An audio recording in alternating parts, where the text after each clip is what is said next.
அனைவருக்கும் வணக்கம். நான் உங்களின் கிரியேட்டிவிட்டி பிகே. நாம் இன்றைய பதிவில் ஆதி சிவபுராணத்தின் பாகம் 37 பற்றி பார்க்க போகிறோம். பதிவிற்குள் செல்வதற்கு முன் நம்ம சேனலுக்கு இப்போதான் நீங்கள் புதுசாக வந்திருக்கீங்கன்னா நம்ம சேனலை சப்ஸ்கிரைப் பண்ணிட்டு கூடவே இருக்க பெல் ஐக்கான் ஆல் கொடுங்க. அப்போ தான் நான் அனுப்புகிற வீடியோஸ் எல்லாம் உங்களுக்கு நோட்டிஃபிகேஷனாக வரும். வாருங்கள் பதிவிற்குள் செல்லலாம். தேவி பார்வதியோ வேறு மார்க்கங்கள் இல்லாததாலும் தன் மனதில் எழுந்த ஐயங்களை நாரதரிடம் கூறினார். இதை கேட்ட நாரதர் அதற்கான தீர்வினை வழங்கினார். தேவி பார்வதி தன் தந்தையிடம் சென்று சிவபெருமானை திருமணம் செய்ய ஏதாவது உபாயம் உள்ளதா என வினவினார். அப்போது நாரதரும் அங்கு வருகை தர தேவி பார்வதியும் இதை பற்றி அவரிடம் கேட்டார்.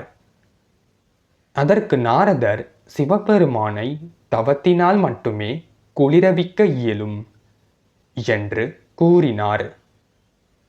இதை கேட்ட தேவி பார்வதி அவருக்கு நன்றி கூறினார்.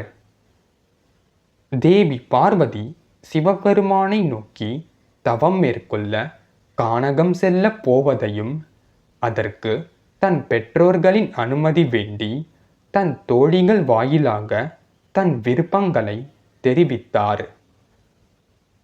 இதை கேட்ட மன்னன் இமவான் தேவி பார்வதி எடுத்த முடிவிற்கு அனுமதியளித்தும் இருப்பினும் தேவி மேனையின் அனுமதியின்றி இது சாத்தியம் இல்லை என்றும் கூறினார். தோழிகளும் தேவி மேனையிடம் சென்று இதை பற்றி கூறினர். தேவி பார்வதியின் முடிவை பற்றி தேவி மேனை அவருடன் உரையாட அவர் இருக்கும் இடத்தை அடைந்தார். ஓம் நம சிவாய என்று கூறி புராணத்தை தொடர்வோம்.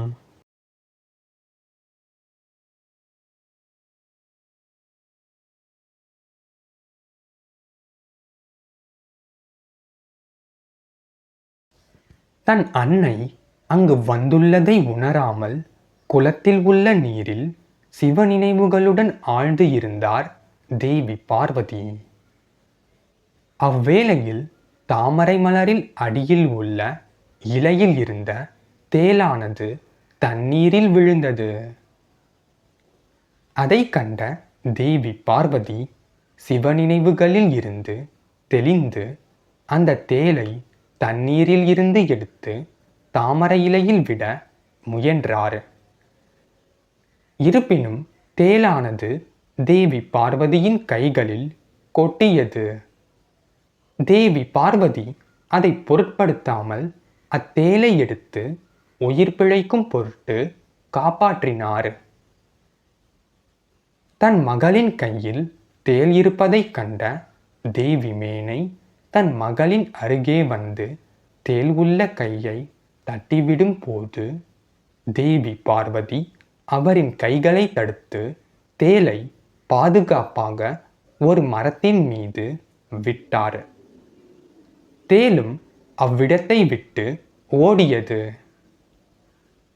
அன்னையான தேவி மேனை தேவி பார்வதியின் கைகளை பார்க்க அதில் தேள் கொட்டியதால் இரத்தம் வருவதை கண்டார். ஏன் இந்த அனர்த்தமான செயல்பாடுகள்? பார், உனது கைகளில் காயம் ஏற்பட்டது என்று கூறினார். மேலும் நீர் எடுக்கும் முடிவுகள் கூட சில நேரங்களில் உன்னை மட்டும் அல்லாமல் மற்றவர்களையும் சேர்த்து காயப்படுத்த கூடியவையாக அமைகின்றன என கூறினார்.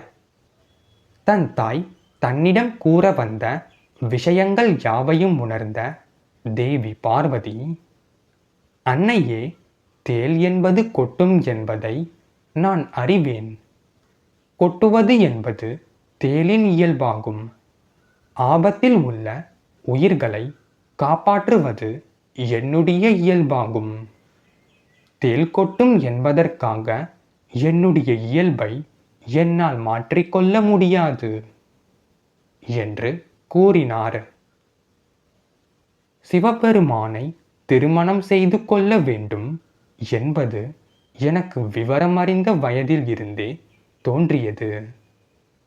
அவ்வெண்ணத்தை என்னால் எப்படி மாற்றிக்கொள்ள இயலும் தாயே? அவரை திருமணம் செய்வதற்காக எல்லா வகையான மார்க்கங்களையும் நான் முயற்சி செய்வேன் என்று கூறினார். இனி நம் மகளின் மனதை மாற்றுவது என்பது இயலாத செயல் என்பதை உணர்ந்த தேவி மேனை, எம் மகள் எல்லா ஆடம்பர வசதிகளையும் தவிர்த்து வனத்திற்கு சென்று தவம் மேற்கொள்வதையாவது தடுக்க வேண்டும் என்று எண்ணினார்.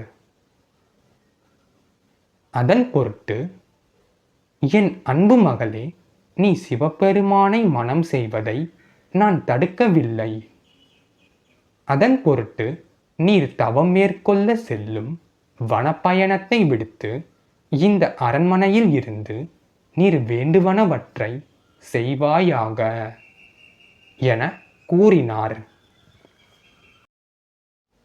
அதற்கு தேவி பார்வதி, அன்னையே, நான் என் மணவாளனான சிவபெருமானை எண்ணி தவம் மேற்கொண்டு அவரை நான் மனம் புரிய வேண்டும். என் நினைவுகளில் அவர் மட்டுமே நிறைந்துள்ளார்.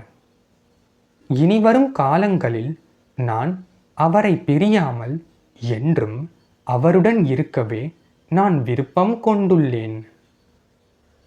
என்னுடைய விருப்பம் உங்களின் ஆசியின் துணையுடன் நான் தொடங்கவே விருப்பம் கொண்டுள்ளேன் என்று தன் மனதில் உள்ள மையல் எண்ணங்களை தன் தாயிடம் அவரின் மனம் வருத்தப்படாத வகையில் கூறினார். இனி எவ்வகையிலும் எம் மகள் எம்மை விடுத்து வனத்திற்கு செல்வதை தடுக்க இயலாது என்பதை உணர்ந்த தேவி மேனை, என் ஆசை மகளே, உன் விருப்பம் போல் எல்லாம் இனிதே நடைபெறட்டும் என தன் மகளான தேவி பார்வதியை ஆசீர்வதித்தார்.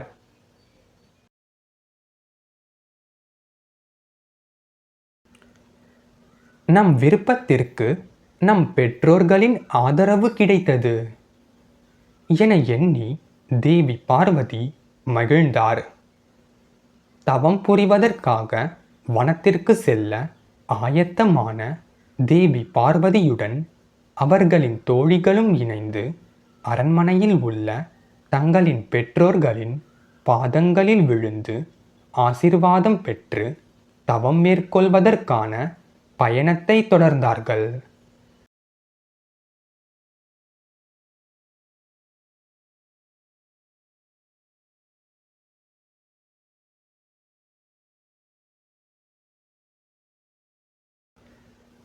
தேவி பார்வதி தன் தந்தையின் அரசாட்சிக்கு உட்பட்ட பகுதியில் உள்ள வனத்தை தேர்வு செய்து அதில் தங்குவதற்கான குடிலை அமைத்தார்.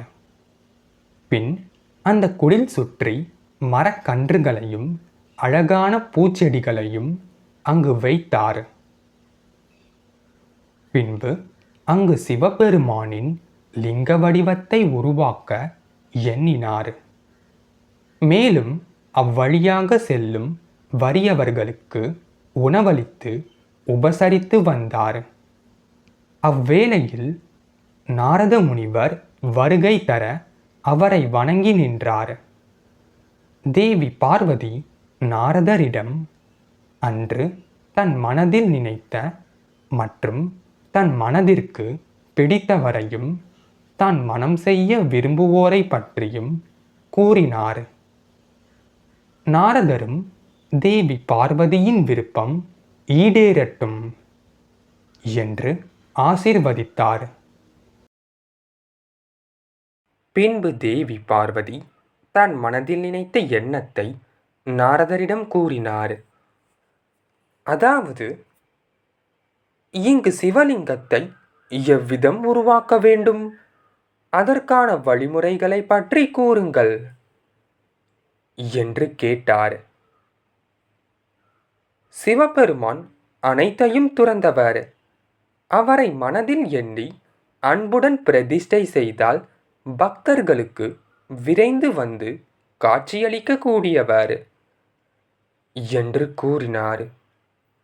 மேலும், கைலாயத்தில் குடிகொண்டுள்ள எம்பெருமானை மனதில் எண்ணி உருவாக்கினால் அங்கு எம்பெருமான் எழுந்தருள்வார் என்றார்.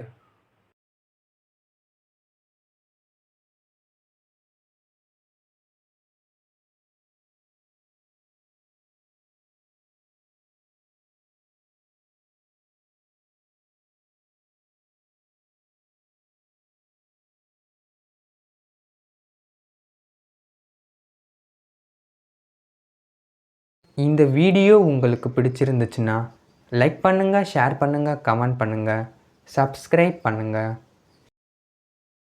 அனைவருக்கும் நன்றி.